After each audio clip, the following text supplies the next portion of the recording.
नमस्कार दोस्तों, आप सभी का स्वागत है मेरे YouTube चैनल में। दोस्तों, आज हम जानेंगे कि कैसे हमारा देश 15 अगस्त 1947 को आजाद हुआ।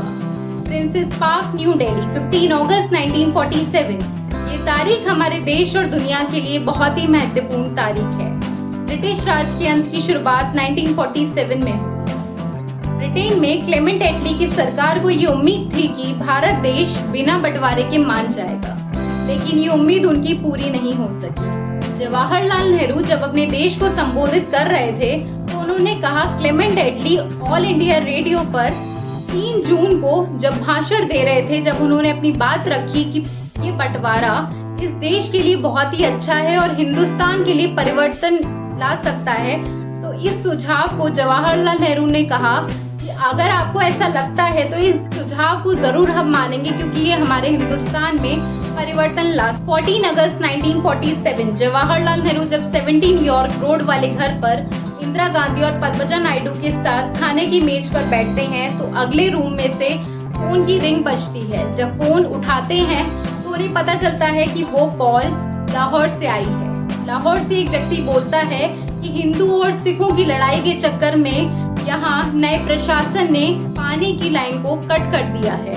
तो जो औरतें और जो छोटे बच्चे और जो भी व्यक्ति वहाँ पानी की प्यास के लिए निकल रहा है तो उनको चुन चुनकर लाठियों से मारा जाता है। फोन रखते हैं तो इंदिरा गांधी पूछती हैं कि क्या हुआ ऐसा, आप इतने परेशान क्यों हैं। तब जवाहरलाल नेहरू फुसफुसाते हुए कहते हैं कि इंदिरा, तुम ये बताओ कि आज रात को जब मुझे अपने देश को संबोधित करना है तो कैसे मैं ये जाहिर कर पाऊंगा कि मैं बहुत खुश हूँ, जब मेरा प्यारा खूबसूरत लाहौर जल रहा है। तो रात के 11:55 पर जवाहरलाल नेहरू की आवाज गूंजी।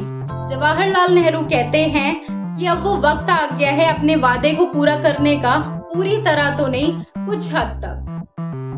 जब पूरी दुनिया सो रही होगी तो अगले दिन जब उनकी आंख खुलेगी तो वो आजाद भारत, आजाद देश में अपनी आंखें खोलेंगे।